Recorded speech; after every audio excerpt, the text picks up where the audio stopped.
आज हम करेंगे derivation of the formula using the concept of dimensional analysis. तो हमने लास्ट क्लास में अपनी दो एप्लीकेशंस करी हैं डायमेंशनल एनालिसिस के लिए। एक था check the correctness of the accuracy and second application was to convert from one system of unit to another. So now we are going to do our last application of dimensional analysis, that is derivation of formulas using the dimensional analysis.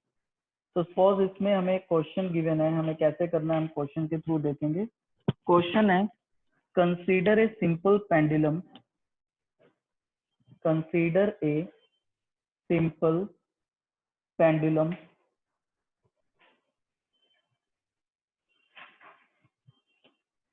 suppose that the period of oscillation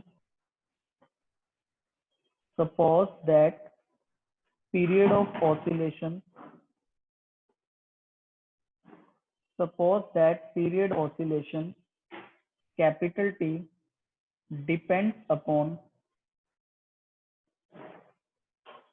mass, acceleration due to gravity,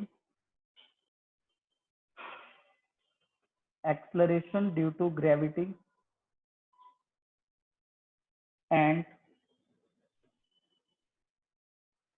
length of the pendulum.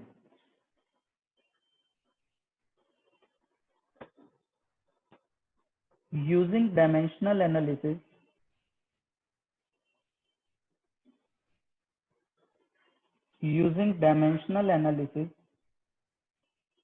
derive relation for time period.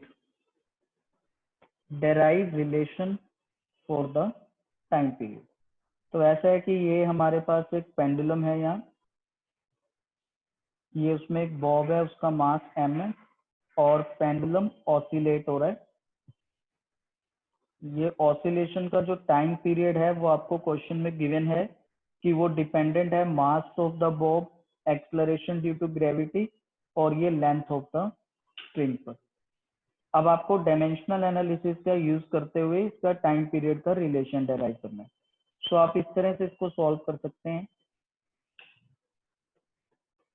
So let time period depends upon mass to the power a, क्योंकि अब question में हमें सिर्फ इतना given है कि time period मास पर dependent है, लेकिन वो मास की 1 पावर पर डिपेंडेंट है, 2 पर, हाफ पर, ये ऐसा कुछ इंफॉर्मेशन क्वेश्चन में गिवन नहीं है। सो हम लेट कर लेते हैं वो मास के a पावर पे डिपेंडेंट है।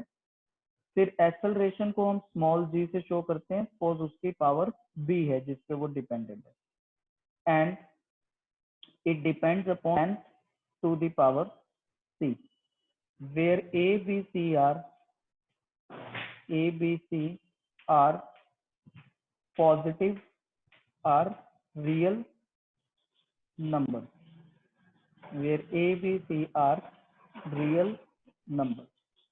so now we can write, combining these three, we can write time is directly proportional to ma gb lc। हमने इन तीनों को एक इक्वेशन में लिख दिया। अब इसके बाद हम प्रोपोर्शनल साइन को इक्वल साइन में चेंज कर सकते हैं। तो यहाँ प्रोपोर्शनल के प्लेस पे मैं कांस्टेंट लगा देता हूँ कि ma gb lc, सपोज इसको हम इक्वेशन नंबर 1 कह देते हैं। ये अब आपका ये जो कांस्टेंट k है, ये एक हम एज्यूम करके चल रहे हैं, ये डायमेंशन लेस वैल्यू है, डायमेंशन लेस कांस्टेंट है, इसके कोई डायमेंशंस नहीं है। हम ये मानकर चल रहे हैं इक्वेशन 1 में सिर्फ टाइम के डायमेंशंस हैं, मास के हैं, एक्सेलरेशन का है और लेंथ का है, k का डायमेंशन नहीं है। Now according to the homogeneity which we have studied earlier, according to the homogeneity, equation number 1 is correct when dimensions of left hand side equals to dimensions of right hand side. Dimensions of left hand side equals to the dimensions of right hand side. इसके बाद आप देखो, अगर इस homogeneity को apply करोगे तो left hand side में यहाँ पर टाइम है हमारे पास T, capital T represent time, और तो यहाँ पे मास लेंथ कुछ है नहीं, तो हम इसको डायमेंशंस में ऐसा लिख सकते हैं m0 l0 t1, क्योंकि मास लेंथ नहीं था तो उनका पावर हमने 0 लिया। फिर ये k हमने माना है डायमेंशन लेस कांस्टेंट है, तो उसका कोई डायमेंशन नहीं है। फिर m, उसका डायमेंशन m और पावर a आ जाएगा। g acceleration due to gravity, acceleration due to gravity का डायमेंशन lt - 2 होता है और उसका पावर b हो जाएगा। और l लेंथ, लेंथ के लिए हम लिखेंगे कैपिटल L और उसका पावर c हो जाएगा। इसको हम इक्वेशन नंबर 2 लेट कर लेते हैं। After this we can write m0 l0 t1 ma। अब l टू पावर b और t -2 into b -2b, l to the power c। अब राइट हैंड साइड में यहाँ पर ये l के दो टर्म्स हैं, मीनिंग बेस दोनों का l है, पावर डिफरेंट है। सो यू नो कि अगर बेस सेम हो तो पावर ऐड हो जाते हैं, तो हम ये कॉन्सेप्ट लगा देंगे यहाँ पर। ये हो गया m0 l0 t1 ma lb plus c t minus 2b, lb plus c t minus 2b। सो इसको हम थर्ड इक्वेशन लेते हैं। अब हम लेफ्ट और राइट साइड को कंपेयर करेंगे, comparing left hand side and right hand side. So when we compare, in the left hand side mass has 0 power m0, on the right hand side mass has a power, so this gives us a equals to 0. In the left side L has 0 power, on the right side L has b plus c power, so this gives b plus c is 0. And then left side t has 1 power, right side t has -2b, so gives -2b equals 1, from where we find b equals -1/2. Now we can put b in this equation of b plus c. So if b plus c is equal to 0, b is -1/2 plus c is 0, this gives c is equal to 1/2. So we find a, we find b, we find c. Now you have to put this a, b, c in your equation number 1। ये था हमारा equation number 1। T is equal to k m a g b l c. So उसमें हम put कर देंगे T is equal to k m a g b l c. इस equation में हम ए बी सी पुट करते हैं। सो के ए 0 G B b is -1/2 and LC C is 0। यहाँ b plus c 0 था, c is equal to 1/2, यहाँ 1/2 आ गया।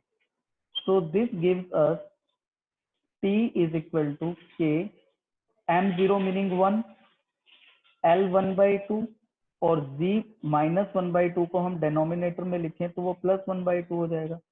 सो t is equal to l और g दोनों का पावर 1/2 है, तो हम कॉमन ले लेते हैं और 1/2 को हम रूट में लिख सकते हैं, तो l/g under root. This is the equation of time period derived from the dimensional analysis. Remember this point, using dimensional analysis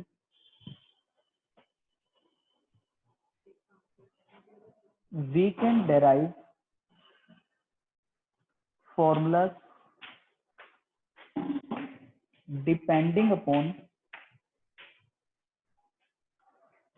3 parameters only.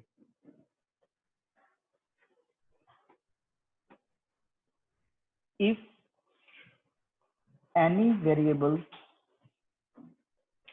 depends upon more than 3 factors, depends upon more than 3 factors,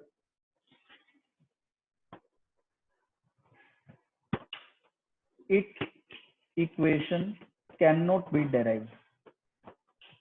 Cannot be derived using dimensional analysis. कैसे कह रहा हूं मैं? अब देखो इस question के अंदर, देखो आपको इस क्वेश्चन में टाइम पीरियड कितने फैक्टर्स पर डिपेंडेंट दिया हुआ है। मास पे डिपेंड है, एक्सलरेशन पर डिपेंड था, लेंथ पर डिपेंड था, 3 फैक्टर्स हुए। और जब आप कंपैरिजन किया तो यहाँ पर आपने देखो m0 l0 t कितने फैक्टर्स लिए?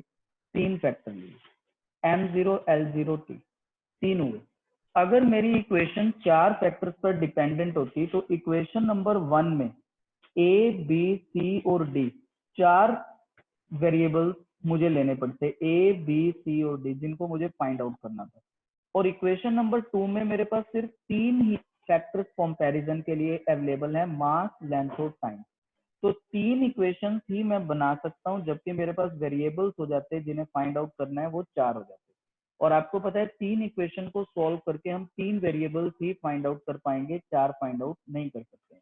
इसलिए ये बड़ा इंपॉर्टेंट पॉइंट है कि डायमेंशनल एनालिसिस से वही इक्वेशन डेराइव हो सकती है जो 3 फैक्टर पर डिपेंडेंट हो या उससे कम पर हो, उससे ज्यादा पर डिपेंडेंट इक्वेशन डेराइव नहीं हो सकती।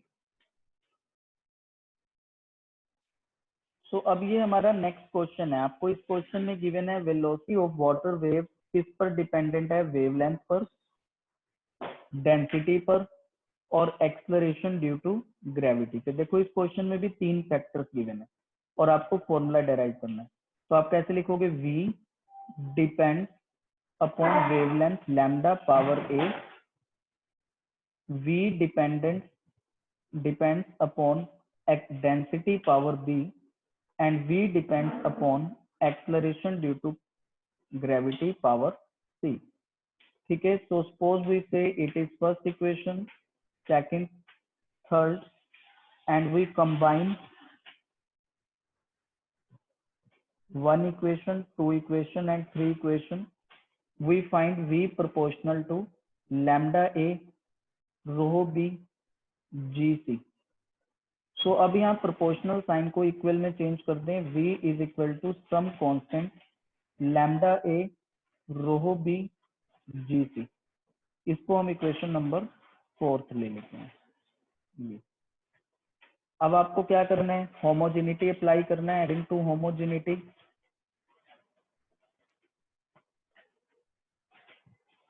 Equation 4 is correct when dimensions of left side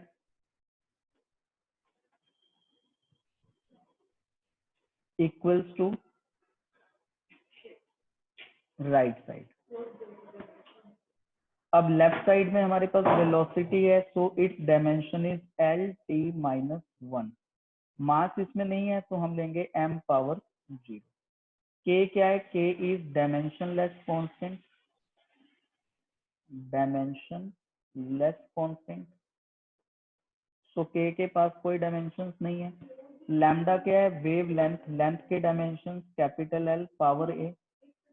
density, density is m l minus 3 power b, और g is acceleration due to gravity is lt minus 2 power c, so lt minus 2 power c। अब आपको इसको compare ही करना है simply, और ये आपका result. सो m0 lt minus 1 और ये आ गया, इसको हम लिख सकते हैं m0 lt minus 1 la mb l minus 3b power l power c t minus 2c। अब हमारे पास यहाँ लेंथ की 3 टर्म्स हैं, तो हम इन्हें एक साथ कंबाइन करके लिखेंगे, और ये होगा m0 lt minus 1 m power b l power a minus 3b plus c and t power minus 2c। Equation number 5 कह लेते हैं इसे हम। अब आपको कंपेयर करना है इसके लेफ्ट साइड और राइट साइड को। So comparing left side and right side of equation 5। So m power 0 है लेफ्ट साइड में और उधर राइट साइड में m रेज पावर b है। We find b is 0। फिर l पावर 1 है और वहां a minus 3b plus c है। So we find a minus 3b plus c is 1 where b is already 0। So b 0 हम इसमें substitute करें 1 is equal to a plus c रह जाता है हमारे पास। फिर t power minus 2c right side में और लेफ्ट साइड में माइनस 1 है। So we find minus 1 is minus 2c 1 is equal to 2c c is equal to 1 by 2। So this c of 1 by 2 आप a प्लस c में substitute कर दीजिए। a plus c is equal to 1 a plus 1 by 2 is equal to 1 a is equal to 1 minus 1 by 2 we find a is equal to 1 by 2। So a b c हमारे पास तीनों values आने के बाद हमें उसको इस इक्वेशन नंबर 4 में substitute करना है लैम्डा a रो b और g c. So put in equation 4 put values of a b c in equation number 4। Fourth equation क्या थी? Speed is equal to lambda a rho b and g c. So इसमें हम put करते हैं। So we find speed v lambda a is 1 by 2 rho b is 0 and g c is 1 by 2 and rho 0 we put equals to 1 any variable raised to power 0 is 1। so we find speed is lambda 1 by 2 g power 1 by 2। so we can write speed is equal to some constant k। यहाँ पे constant भी चल रहा था साथ में k, वो लगा दीजिए। so constant k lambda g whole power 1 by 2। speed is equal to constant k under the root lambda। so this is our final equation according to the dimensional analysis।